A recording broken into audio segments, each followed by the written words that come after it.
qué estadio lo vamos a encastillar? Si estamos en T2.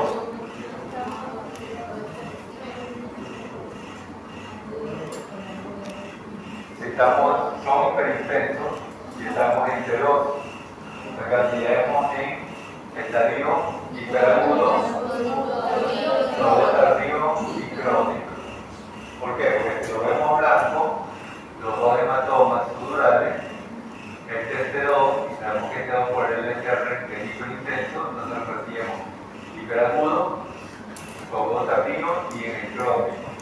Puede ser cualquiera de los tres estadios que está cursando este hematoma. Pero vamos a eliminar el primer estadio, que es el hiperagudo. ¿Por qué?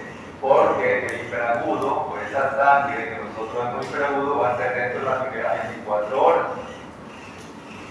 Pero cuando el paciente le llega a ustedes a la área de emergencia, cuando sea interno, cuando sea médico residente, ¿ustedes qué tipo de examen le solicitan si ha sufrido un trauma craneoencefálico? Una tomografía de cerebro cíclico, metanáuseas. ¿Esto es una tomografía? No, es una resonancia. Por lo tanto, vamos a eliminar el hiperagudo. No puede ser hiperagudo. No quiero decir que no es hiperagudo. No puede ser hiperagudo por lógica química. Porque cuando ingresa el paciente de las primeras 24 horas no le van a solicitar una resonancia.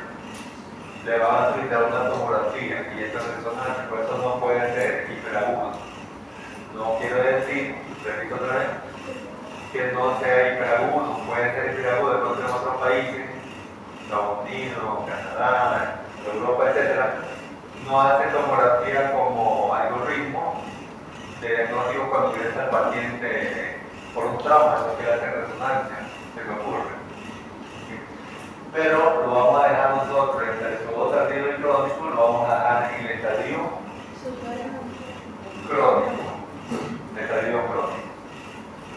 ¿Por qué vamos a utilizar la palabra crónico? Porque si nosotros comenzamos a escribir, cuando les toque esta imagen aquí en la evaluación, hematoma, sudural, rostro, pecho, cubital, derecho e izquierdo en el estadio subagudo, vamos a tropezar porque no nos vamos a acordar si es el temprano o es el tardío. Porque el temprano es negro, hipointenso, y el tardío es hiperintenso, blanco. Por lo tanto, no nos vamos a recordar si es temprano o tardío. Por eso le ponemos mejor crónico, para acordarnos de esta manera. Pero pueden poner todo tardío. Pero miren acá que es hipointenso, el todo temprano. Estas imágenes hiperintensas, hasta la parte periférica, alrededor, fuera del parénquima, me va a recordar a este contenido hiperintenso que se mete en los surcos y las fisuras cerebrales, que corresponde al espacio subaracnoideo. Pero el espacio subaracnoideo no se parece en nada a los hematomas sudurales. ¿Por qué? Porque el hematoma sudural es en forma de semiluna. Eso hay que entender esta diferencia. Ahí tenemos el informe de polidía REM, que vamos a hacerlo en el examen. Ya tratamos directamente el examen. Recuerden que solo faltan 3 semanas o 2 semanas para el examen. Ya terminamos. Ya la próxima clase vemos lo que es hueso, fracturas y tumores. Nos vamos a una utilización posiblemente, o posiblemente nos vamos a una evaluación oral. Porque ya se va a hacer realizar. Ahí tenemos 2 hematomas sudurales, temporo parietal derecho, zona semiluna, temporo parietal del lado izquierdo, un plano coronal. ¿En qué estadio encasillamos esos 2 hematomas sudurales?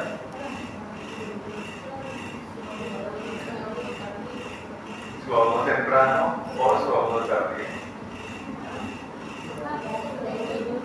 Ok, puede ser. Uno está en subagudo temprano y otro está en subagudo tardío, pero ¿por qué? Porque esta imagen potenciada es T1. Entonces nos vamos a la columna T1.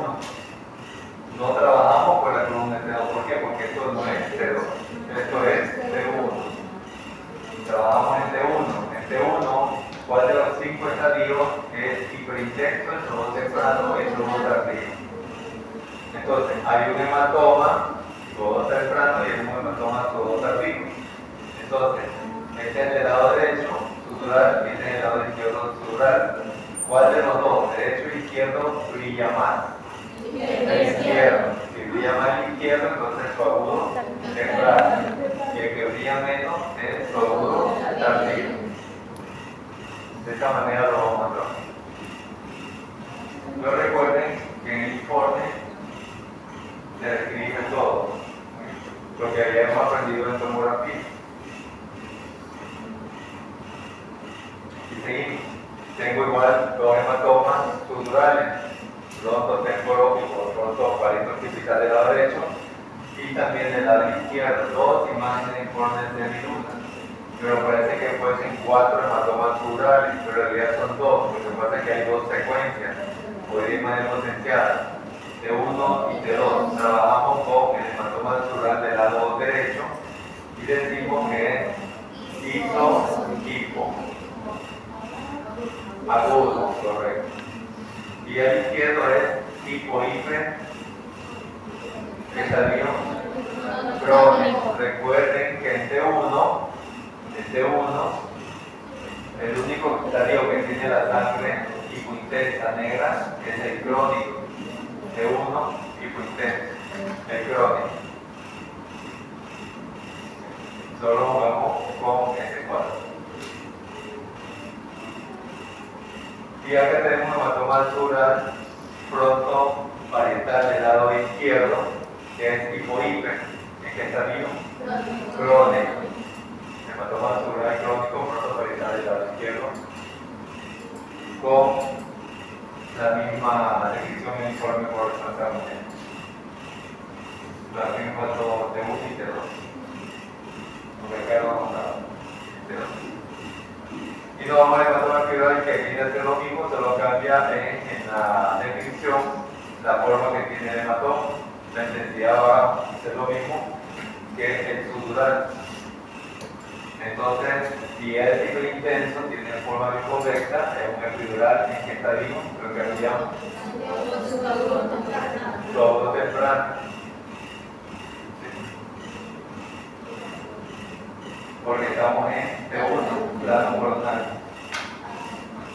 parietal, del lado izquierdo, desplaza la línea periférica. Aquí lo desplazamos, luego temprano, porque brilla más, no se ve menos brillante. Es una cosa especial porque pues, tiene forma biconvexa.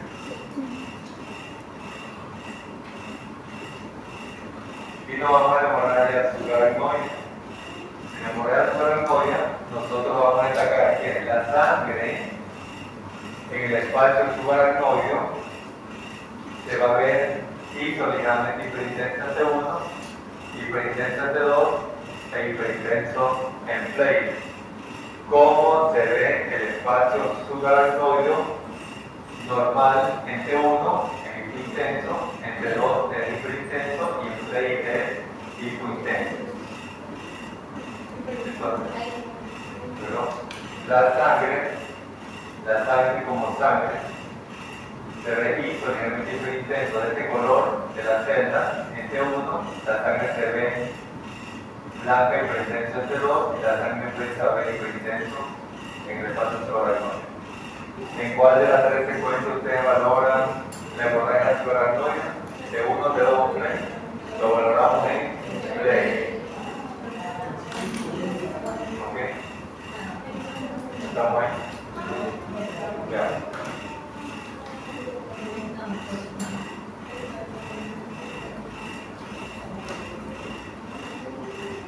Entonces ahí tengo yo el botón de la P que pregunta.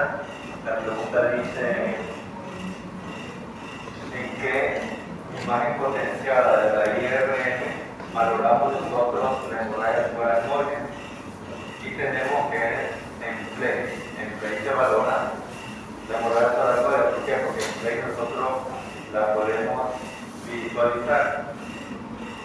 En T2 no, ¿por qué? Porque en T2 no se visualiza la hemorragia subaracnoidea. ¿Por qué no se visualiza la hemorragia subaracnoidea en T2? Porque la hemorragia es blanca, la sangre es blanca en T2. y el espacio subaracnoideo es blanco, entre 2, no vamos a saber si hay sangre, y esto blanco y preintenso es sangre, o es el LCR del espacio subaracnoideo, no lo vamos a saber. En cambio, acá en play, si yo tengo sangre en el espacio subaracnoideo, sí lo vamos a notar. ¿Por qué? Porque el espacio subaracnoideo play es pico intenso.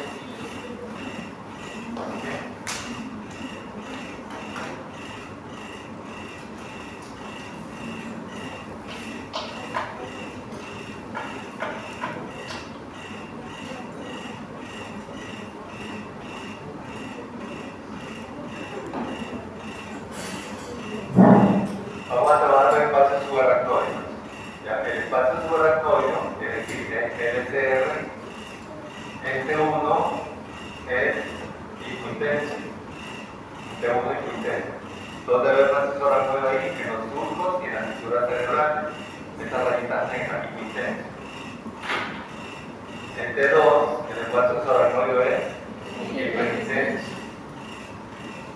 En play, el espacio subaracnoideo es hipointenso. La sangre en el espacio subaracnoideo en T1 es ligeramente hiperintenso. La sangre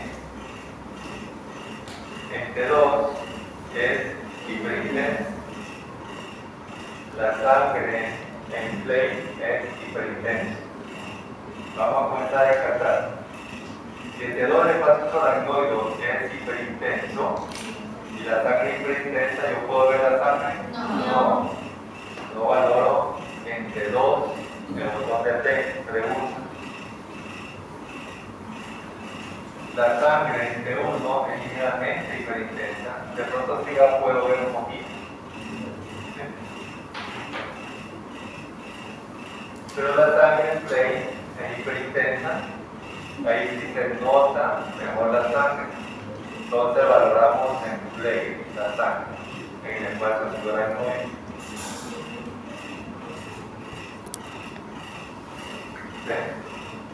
Por lo tanto tenemos una imagen potencial en play normal, pero ¿cómo sabemos que es play? Porque el LCR del espacio subaracnoideo es hipointenso. ¿Dónde está el LCR del espacio subaracnoideo? En los surcos cerebrales. Estas líneas negras hipointensas. ¿Cómo sé yo que no es T1? Porque T1 también tiene el espacio subaracnoideo hipointenso. Porque la sustancia gris en play tiene un gris claro. Un gris claro. ¿Y qué tiene en T1? Tiene un gris oscuro. Por lo tanto, decimos que estamos ante una IRM, imagen potencial play, donde observamos contenido hiperintenso en los espacios subaracnoideos corticales, en los surcos cerebrales de la región parietal del lado izquierdo. La hemorragia subaracnoidea es hiperintensa.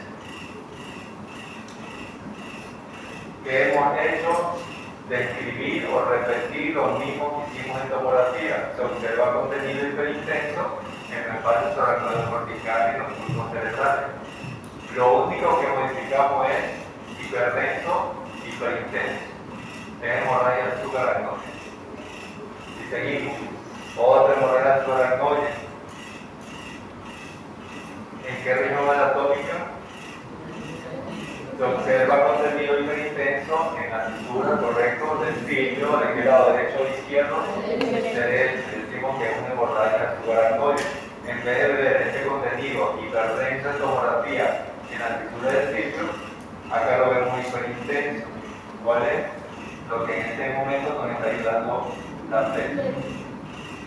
¿Cómo sabemos que de pronto, si no recordamos cómo es la fisura del cilio normal por play, lo comparamos con el otro lado? Tiene que ser así hipointenso, color negro, que es el LCR en play. Por lo tanto, lo blanco y lo intenso corresponde a hemorragia subaracnoidea. Acá tengo un poquito también. Este es negro, aquí tengo hemorragia, por acá tengo otro puntito blanco y intenso, como si no está mejor aquí en la fisura del cilio. quiero decir donde está la hemorragia supraracnoidea, veo esta imagen ramificada y intensa que corresponde a un segmento de la arteria cerebral media del lado derecho. Pero ¿por qué no se ve aquí estos segmentos de la arteria cerebral media acá en el lado izquierdo? Porque hay muy intenso. No podemos verlo, porque no hay una hemorragia de fondo que me permita ver la diferencia entre intensidad, pero acá sí. Hemorragia supraracnoidea. Nos vamos a otra patología que se llama lesión o daño axonal difuso. Lesión axonal difusa o llamada también abreviada como LAC. Como su nombre indica, se va a dar en la neurona. ¿Y en qué parte de la neurona se va a dar? Aquí, en el axón. Recuerde que la neurona tiene el cuerpo, el núcleo, la dendrita, el axón, en el axón se va a dar la lesión. Justo aquí no está haciendo café amarillento. Y por eso solo se va a presentar en esta región anatómica del encéfalo, trasera blanca, cuerpo calloso, cartílago interna, ganglios basales,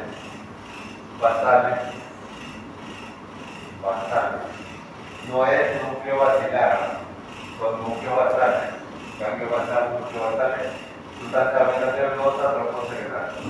¿Por qué se va a dar este tipo de patología en el axón? Por traumatismo en automóviles, tanto en el piloto como al piloto, cuando frenan o chocan, la cabeza se va hacia adelante y hacia atrás, en el mecanismo que le llaman el latigazo, que acelera y desacelera, entonces se rompen los axones y se va a provocar la lesión o daño axonal difuso.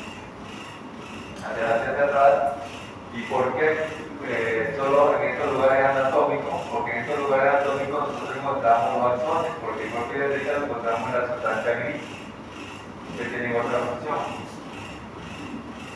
De ahí que en el traumatismo de la lesión axonal difusa pueden ocasionarse, digamos, dos tipos.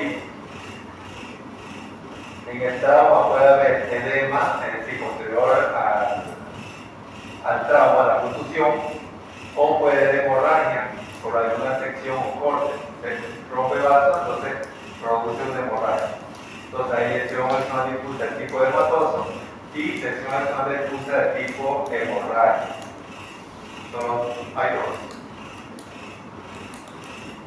¿En qué imagen potencial nosotros vamos a valorar la lesión axonal difusa? En T2, donde el edema, la lesión axonal de tipo edematoso, edema igual a hinchazón, edema igual a líquido, en T2 el líquido se va a ver hiperintenso de color blanco. Entonces la lesión axonal difusa de tipo hematoso es hiperintenso. Y el hemorrágico, en T2 la hemorragia aguda se lo va a ver hipointenso de color negro. Y son lesiones puntiformes, pero se lo tengo acá. Lesiones puntiformes o redondeadas muy pequeñas en la sustancia blanca, periventricular, superficial, cuerpo calloso, núcleos basales y otras estructuras que hemos nombrado son puntiformes, pequeñitos. O cuando se agrupan pueden ser un poquito de mayor diámetro, igual que en los lugares de este lado. De ahí tenemos, por ejemplo, se me ocurre pensar a nivel hematoso, por ejemplo acá. La mano sufre un trauma y se le ha hinchado el dedo medio y el dedo anular. Se ha edematizado, tengo edema en los dos dedos. O de pronto el trauma fue más severo y hay hemorragia. En ese sentido podemos nosotros imaginarnos la lesión axonal difusa de tipo hematosa y la lesión axonal difusa de tipo hemorragia. Entonces ahí tenemos las dos. El hematoso es hiperintenso blanco con una imagen redondeada de borde no definido que está localizado aquí entre los dos cuernos occipitales de los ventrículos laterales, y entre estos dos cuernos hay una estructura anatómica que corresponde al cuerpo calloso. Si tenemos nosotros hacia los cuernos occipitales tenemos el rodete o el esplenio del cuerpo calloso, y si nos vamos hacia los cuernos frontales, En medio tenemos nosotros la rodilla del cuerpo calloso por neuroanatomía, lo que hemos estudiado nosotros en el segundo semestre. Y tratamos de una disfunción difusa de tipo hemorrágico, vemos imágenes redondeadas multiformes de bordes irregulares mal definidos. Hipointensas, en este caso, todas en T2.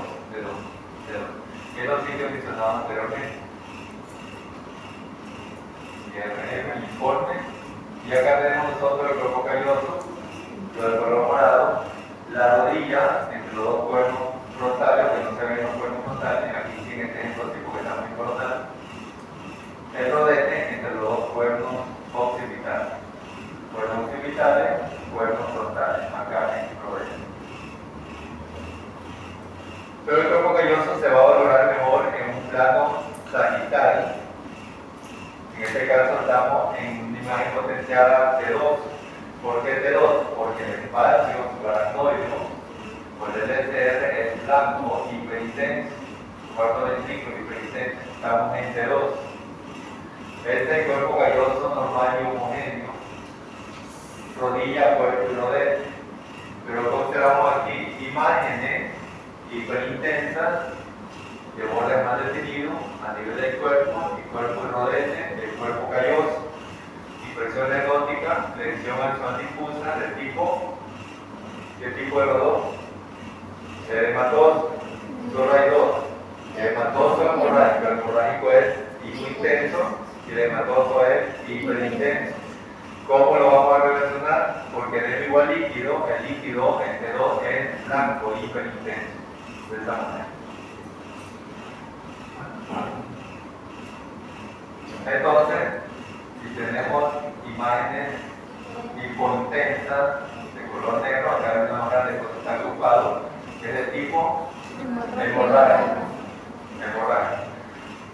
Si me dice que es de tipo hemorrágico, igual a sangre igual a hemorragia.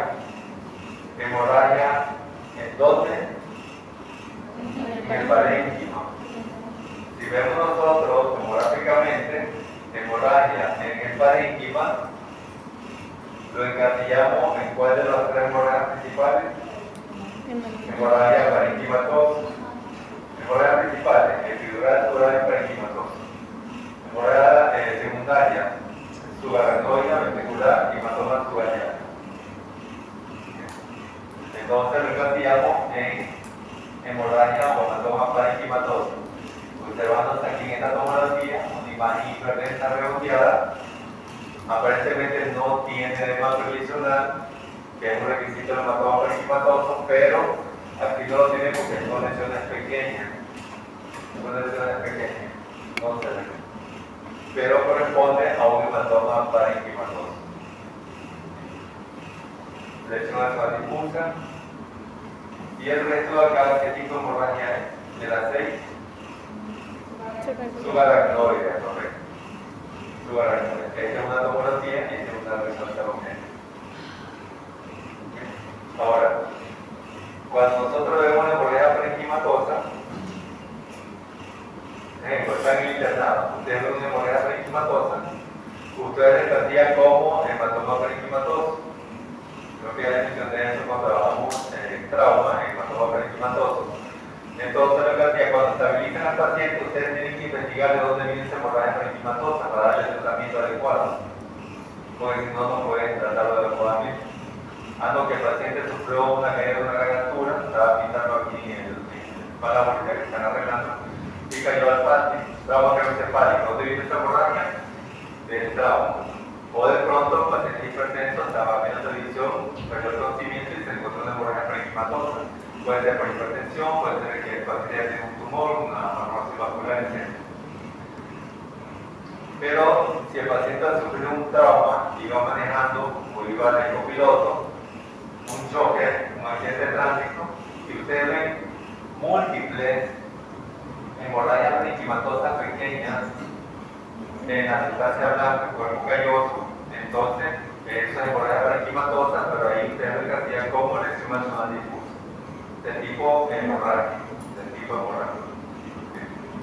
Bueno, Hacemos un receso de 15 minutos.